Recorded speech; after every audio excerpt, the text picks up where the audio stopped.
भाजणीची चकली तर आपण नेहमीच खातो, पण अशीच खमंग आणि एकदम कुरकुरीत अशी आज आपण चकली बघणार आहोत, ती म्हणजे तांदूळाच्या पिठाची चकली.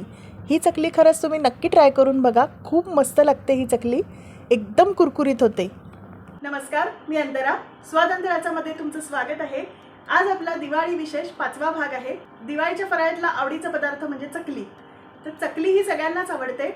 भाजणीची चकली तर आपण नेहमीच खातो, तर आज आपण अशीच खमंग कुरकुरीत अशी तांदूळाच्या पिठाची चकली बघणार आहोत. अगदी इन्स्टंट चकली आहे, अगदी पटकन होते, अर्ध्या तासात ही चकली होते. ही तुम्ही एरवी सुद्धा करू शकता. या तांदूळाच्या पिठाच्या चकलीला काटा सुद्धा खूप छान पडतो, खूप छान होते ही चकली, एकदम कुरकुरीत होते. तर ह्या चकलीची रेसिपी खरंच तुम्ही नक्की ट्राय करून बघा. तर या चकलीची रेसिपी पाहण्यासाठी आपला व्हिडिओ शेवटपर्यंत बघत राहा, व्हिडिओ कुठेही स्किप करू नका. आणि आपल्या चॅनलवर नवीन असाल तर आपल्या चॅनलला सबस्क्राईब करायला विसरू नका. तर चला आपण रेसिपी बघूया. थंबनेल बघून तर कळलंच असेल आपण काय बनवतोय. दिवाळीच्या फराळातला सगळ्यांचा आवडता पदार्थ म्हणजे चकली. तर चकली आपण सगळे बनवतोच आणि ती सुद्धा भाजणीची चकली बनवतो. पण भाजणीची चकली बनवताना ती भाजणी करण्यापासूनची सुरुवात असते. अगदी परफेक्ट अचूक भाजणीचं प्रमाण लागतं. तुम्हाला जर भाजणीच्या चकलीची रेसिपी बघायची असेल तर आपल्या चॅनलवरती अपलोड केलेली आहे, त्याची लिंक मी डिस्क्रिप्शन बॉक्समध्ये दिलेली आहे. तर आज आपण अशीच इन्स्टंट अगदी झटपट होणारी चकली बघणार आहोत. ती म्हणजे तांदूळाच्या पिठाची चकली. खूप झटपट होते, अगदी पटकन होते आणि खरंच खूप कुरकुरीत होते आणि एकदम टेस्टी पण होते. तर त्यासाठी इथे मी घेतलं आहे 2 कप तांदूळाचं पीठ आणि 1 कप डाळवं. इथे आपण ज्या वाटीने तांदूळाचं पीठ घेणार आहोत त्याच वाटीने आपल्याला डाळं पण घ्यायचं आहे, म्हणजेच डाळवं पण घ्यायचं आहे. तर प्रथम आपण डाळवं हे मिक्सरमधून काढून याचं पीठ करून घेऊया. इथे मी मिक्सरचं भांडं घेतलं आहे, यामध्ये आपण घालणार आहोत 1 कप डाळवं. आता आपण याचं पीठ करून घेणार आहोत. हे बघा, आपलं इथे छान असं मिक्सरवरती याचं पीठ करून झालेलं आहे. हे बघा, अशा प्रकारे आपल्याला छान मस्त असं पीठ करायचं आहे. आता आपल्याला हे चाळून घ्यायचं आहे, म्हणजे कुठे जर तुकडे राहिले असतील तर ते निघून जातील. तुम्ही डाळवं तुमच्याकडे नसेल तर तुम्ही इथे बेसनसुद्धा वापरू शकता. आपण हे बाइंडिंगसाठी वापरणार आहोत, कारण तांदूळाचं पीठ हे थोडं चरचरीत असतं. इथे मी विकतचं तांदूळाचं पीठ घेतलेलं आहे. नुसत्याच तांदूळाच्या पिठाची जर चकली केली तर त्याचे फक्त तुकडे पडतील. जर तुम्हाला तुकड्यांची चकली हवी असेल तर तुम्ही नुसतं तांदूळाचं पीठ वापरू शकता. पण इथे आपल्याला व्यवस्थित अशी गोल चकली हवी आहे, त्यासाठी आपण इथे बाइंडिंगसाठी म्हणून इथे डाळं वापरलेलं आहे, म्हणजेच डाळवं वापरलेलं आहे. तुम्ही इथे बेसनसुद्धा वापरू शकता. तर आता आपण हे काढून घेऊया. आता आपण ही चाळणी घेणार आहोत आणि यावरती हे डाळव्याचं पीठ हे चाळून घेणार आहोत, म्हणजे जर कुठे तुकडे राहिले असतील तर ते पूर्ण निघून येतील. तर आता आपण हे चाळून घेऊया.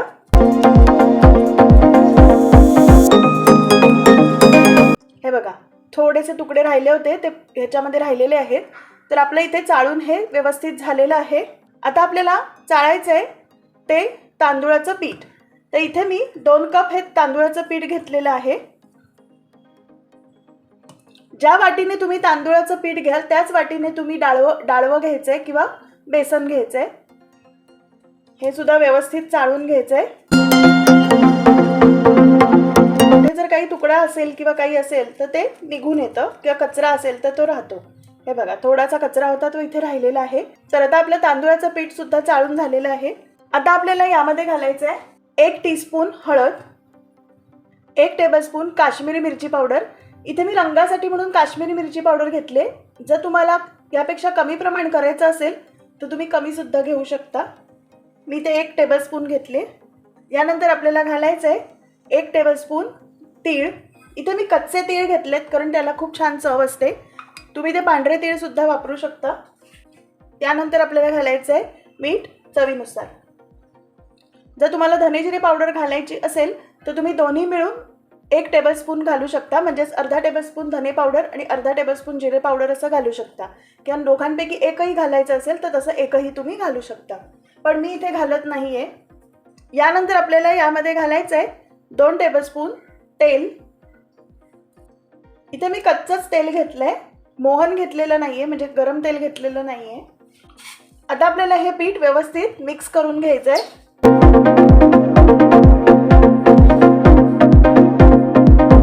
आपलं पीठ हे व्यवस्थित मिक्स करून झालेलं आहे. यामध्ये आता आपल्याला घालायचं आहे कोमट पाणी.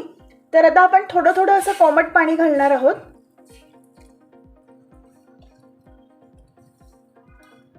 आता आपल्याला हे छान व्यवस्थित मळून घ्यायचं आहे. आपल्याला थोडं थोडं असं पाणी घालायचं आहे. आपल्याला हे पीठ मऊ भिजवायचं आहे, अगदी घट्ट नाही भिजवायचं आहे, नाहीतर मग चकली नीट पडणार नाही. थोडं पाणी अजून घालणार आहे.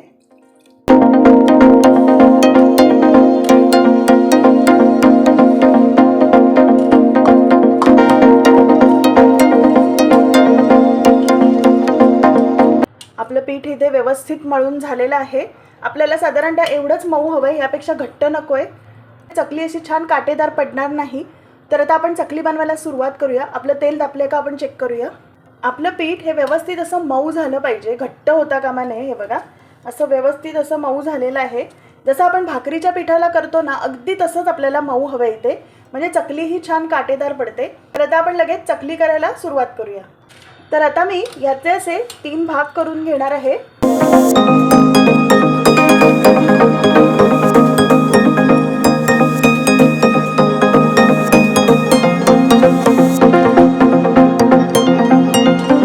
हे बघा, तर मी असे याचे 3 भाग करून घेतलेले आहेत. आता आपण चकली पाडायला सुरुवात करूया. इथे मी बटर पेपर घेतलेला आहे यासाठी, कारण ह्याच्यावरती आपण जर चकली पाडली तर ती उचलायला पण खूप सोपी पडते आणि करायलाही सोपी पडते.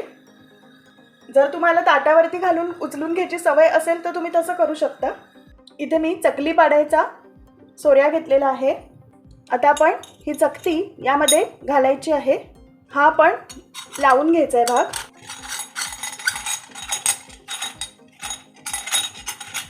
आपला इथे लावलेला आहे. घालताना एक लक्षात ठेवायचं, जो काटेरी भाग असतो तो बाहेरच्या बाजूला घ्यायचा, म्हणजे चकली पडायला ही व्यवस्थित मदत होते. आणि जो गुळगुळीत भाग आहे तो आतमध्ये घ्यायचा आहे. तर आता आपण आतल्या बाजूने पूर्ण तेल लावून घेऊया. तर आता आपण आतल्या बाजूने हे सर्व तेल लावून घेणार आहोत, म्हणजे चकलीचं पीठ हे आतमध्ये चिकटणार नाही. खालच्या चकतीला पण लावून घ्यायचं आहे. हे बघ, आपलं तेल लावून झालेलं आहे. यामध्ये आपल्याला हा गोळा घालायचा आहे. आता आपला गोळा घालून झालेला आहे. आता आपण हे लावून घ्यायचं आहे. व्यवस्थित लावलेलं आहे. आता आपण चकली पाडायला सुरुवात करूया. हे बघा, थोडं प्रेस केल्यावर इथे आलंय. आता आपण इथे चकली पाडूया.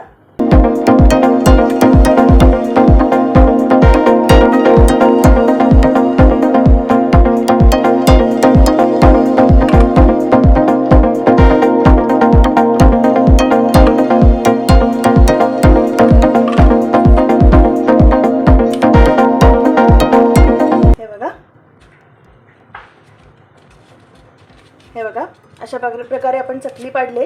हे शेवटचं जे टोक असतं हे ह्याला चिटकवून घ्यायचं आहे आणि हे पुढचं जे टोक असतं हे पण ह्याला चिटकवून घ्यायचं आहे. म्हणजे काय होतं, चकली ही तेलामध्ये सुटत नाही.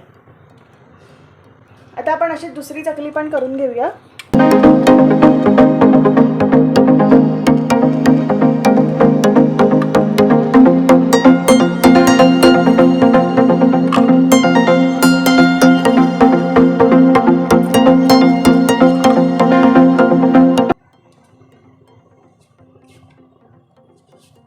हे बघा, मस्त आपली चकली झाली. अगदी परफेक्ट आपली चकली झाली आहे.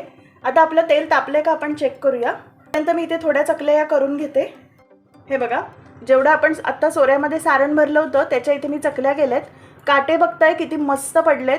अगदी परफेक्ट प्रमाण मी तुम्हाला इथे सांगितलेलं आहे. चकली ही कशी काटेदार व्हायला पाहिजे, तर चकली ही खूप छान होते. तर आता आपण तळायला सुरुवात करूया. त्याआधी आपलं तेल तापले का आपण चेक करूया. आपलं तेल तापले का आपण चेक करूया. इथे मी छोटासा पिठाचा गोळा घालणार आहे.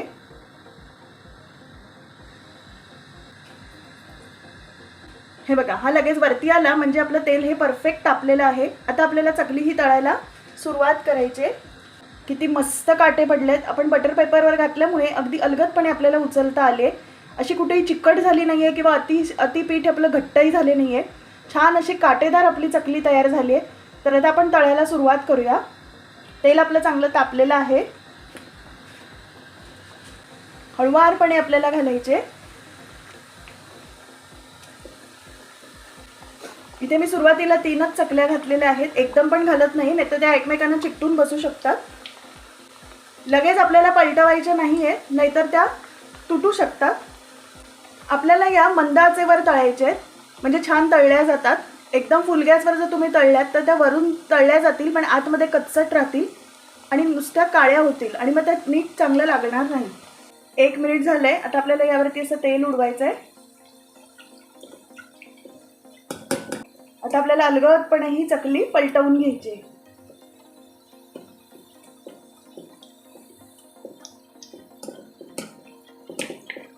भाजणीची चकली ही लागते चांगली पण ती खूप घशाची येते.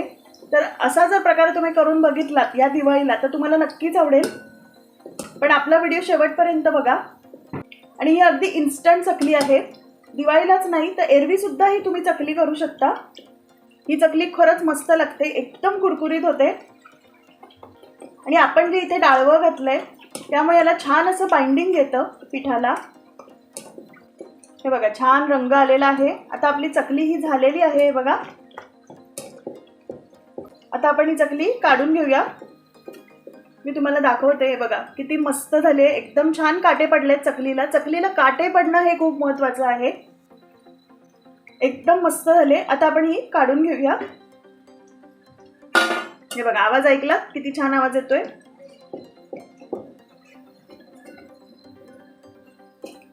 हे बघा मस्त झाली चकली, एकदम कुरकुरीत झाले. आवाज ऐकल्यावरच कळलं असेल की आपली चकली किती छान कुरकुरीत झाली. आता आपण हळूवारपणे दुसरी चकली घालूया.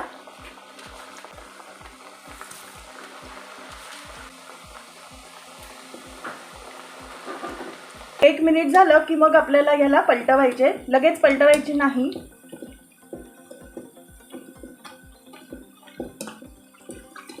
आपण इथे मंद आचेवरच ही चकली तळायची. आपल्याला ही गोल्डन रंगाची छान तळायची. बघा आपली चकली मस्त झाली आहे. आता आपण ही काढून घेऊया. हे बघा काय सुंदर काटे पडले आहेत, खूप छान झाले.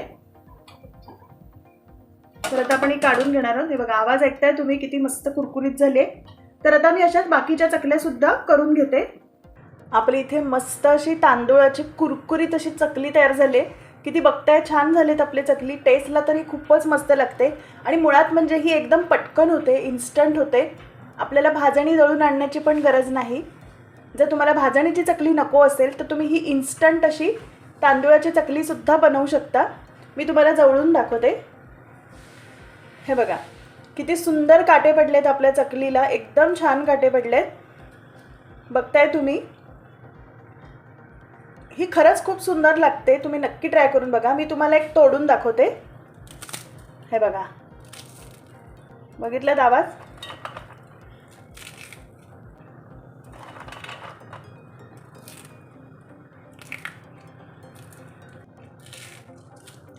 तुम्ही चकली बघितलीत, आवाजही ऐकलात, मस्त कुरकुरीत झालेत एकदम. फक्त ज्या मी टिप्स सांगितल्यात त्या तुम्ही नक्की फॉलो करा. फुल गॅसवर तळू नका, नाही तर चकली ही मऊ पडेल. तुम्ही लो गॅसवर तळा म्हणजे चकली ही छान कुरकुरीत राहील. आणि थंड झाली की घट्ट झाकण्याच्या डब्यामध्येही स्टोअर करून ठेवा, म्हणजे तुमची चकली ही छान अशी कुरकुरीत राहील. तर आजची रेसिपी तुम्हाला कशी वाटली हे मला कमेंटमध्ये नक्कीच कळवा. आणि तुमचीसुद्धा ही चकली कशी झाली हे मला कमेंटमध्ये नक्कीच कळवा. तर आपली इथे तांदूळाच्या पिठाची इन्स्टंट अशी चकली तयार झालेली आहे. तर आजची रेसिपी तुम्हाला कशी वाटली हे मला कमेंटमध्ये नक्की सांगा. त्यासाठी आपला व्हिडिओ लाईक करा, शेअर करा आणि आपल्या चॅनलला सबस्क्राईब करायला विसरू नका. आणि बेल आयकॉनचं बटन दाबायला विसरू नका, म्हणजे तुम्हाला नवीन व्हिडिओज बघायला मिळतील.